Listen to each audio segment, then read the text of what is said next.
Hi. What makes a Christian worthy of heaven, or at least acceptable to Yahweh, but non-Christians are not? Have you thought much about that? In a previous video that I did, it's called Jesus Didn't Save Anyone, Nor Did He Want to. I said it seems that the Bible teaches that good works are what save us. And based on the fact that Gentiles living before Jesus arrived were a law unto themselves and judged according to whether they followed their own ideas of right and wrong, I think that's something the Bible teaches. If their conscience didn't condemn them, then they were okay. But today, Christians think they alone will be saved. And Christians, as we know, are as mean as the rest of us and don't do any more good works than we do. I mean, I know there are people, both Christian and non-Christian, who are so mean that none of us want to be associated with them, and we don't want to be considered as evil as they are. But generally speaking, Christians don't behave any better than non-Christians do. And they sort of admit that. They say that they aren't perfect, just forgiven. They would never be so bold as to say they actually deserve heaven. It's a gift that God gives them. If you're a sinner, you get rewarded with death. And if you're a Christian, you receive the gift of life. But why do Christians think that this is the case? Obviously, since at least in their minds, it's not about doing good works or refraining from evil works, because, the rest of us can't be saved with good works, then it must all be based on faith. That's what it boils down to.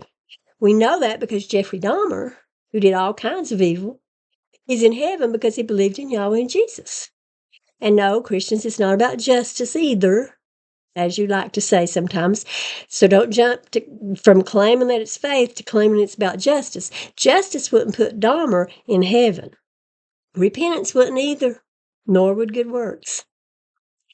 Again, yes, Jesus and others said it's about doing good. Loving your neighbor and feeding the hungry and clothing the naked and all that.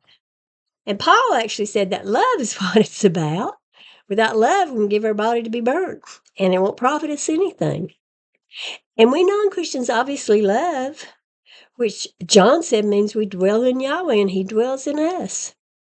But Christians are quick to tell us that without faith, we're lost and undone. And that seems to be what they cling to, possibly because they know it's the only thing they have that's unique to them. And what is this faith about? What are we all expected to believe in order to make it to heaven? Is it normal stuff we see every day? And is there good evidence on which to base our faith? The answer to both is no. And even the Bible admits this. Faith, it says, is the substance of things hoped for and the evidence of things not seen. Faith is the evidence of things we can't see. If you believe it, I guess that brings it into existence. In other words, the evidence that the Bible is true is the Christian's faith that it's true, which produces their hopes or is based on their hopes or something. Faith is the evidence of things we can't see. That's why a Christian might say, I know my Jesus is real. I feel him in my heart. You could say that about Santa Claus too, of course. Many documents are out there claiming that various gods exist and various holy men perform miracles through the help of these gods. But there's no proof of any of these stories. And yes, it's true that people's belief in things that are unproved is the only evidence that these things exist.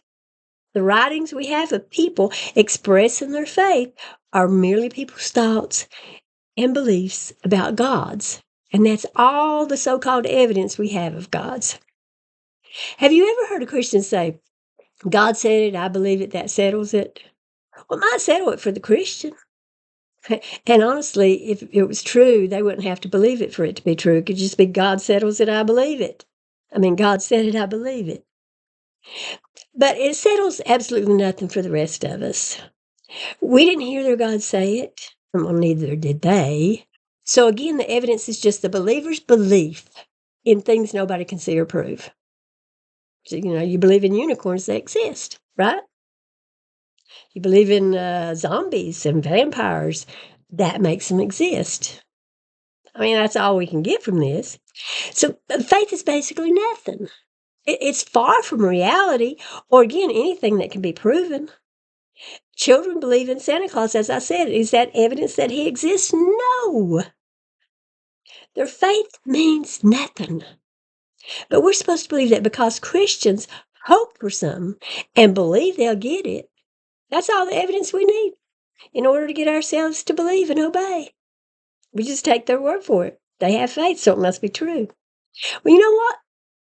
There is no substance in things hoped for, and there's no evidence in things not seen. But worse than that, this faith, it expects us to believe, it requires us to believe in magic. The God of Israel wants us to believe against all reason. We have to believe that a man rode on a magic carpet. Oh, I'm sorry, it was a fiery chariot. And he went to heaven in it.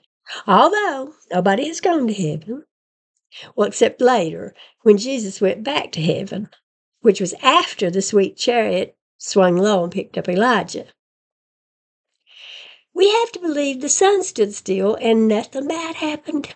No catastrophes at all occurred when the sun stopped moving. Of course, the earth is the thing that moves to cause our days and nights anyway, so the whole sun stopping makes no sense in the first place. I could go on, but you get the point. To be saved, we must believe in things that can't happen. And only children or gullible people are able to do that. God's goal was to have us all be children forever. He wanted people not to know much about anything. He wanted us to be ignorant, not knowing good and evil. But thanks to Satan, or so they say, it didn't happen. And that's what got Yahweh's panties in a wad. You see, there was nothing wrong with knowing good and evil. That's actually a good thing. We all agree on that, right? We try our best to teach it to our children because we know they need to know. For crying out loud, Yahweh admitted that he and the other gods have this knowledge. He said the humans have become as one of us to know good and evil. So how can knowing good and evil be wicked? I mean, well, it could be, since the gods are evil or could be evil, but Christians would never accept that. Well, not for their God anyway. According to the story, Yahweh just didn't want humans to have this knowledge. That's what made it evil. Learning good and evil is evil like everything else that has no inherent wickedness, but Yahweh just doesn't like it. For instance, there's nothing wicked about eating shrimp or wearing mixed fabrics. Pleasing Yahweh has nothing to do with good and evil. It never did and it never will. It's not about being a moral person. It's about being an obedient person or really having faith. And just, pretending or whatever to do what you think this despot wants. But that won't save you. Even the obedience won't save you. It's the faith. Yahweh made a mistake, though. The people he created wanted to learn. They wanted to grow. They wanted to be able to make good choices. He, on the other hand, and as I said, wanted to keep them as children. Well, the god Satan, if indeed he was the serpent, as the New Testament indicates, thwarted the God Yahweh's plans for humanity. Yahweh failed to make the world he wanted to have. So we're stuck, supposedly, with this cruel world that was left when Satan defeated Yahweh and foiled his efforts to make a so-called wonderful place for us where we do Yahweh's bidding, good or bad, without even thinking about it. I know the fact that Satan can defeat Yahweh is frightening for Christians, to hear, because it means Satan could also defeat Yahweh in his plans to take humans to a truly wonderful place called heaven. Ever think about that? Yes, Satan defeated Yahweh, but in the end, Yahweh got what he wanted in at least a few people. How, you ask? Well, we'll talk about that next time. For now, just ruminate on the fact that faith is not evidence, and thus is no reason for being chosen for any kind of salvation. Also, it's crazy to believe in things that can't happen. And Yahweh's nemesis spoiled his plans, and caused the whole mess of needing salvation in the first place because Yahweh wasn't wise enough or wasn't capable of making the world he really wanted. Thank you all. Bye.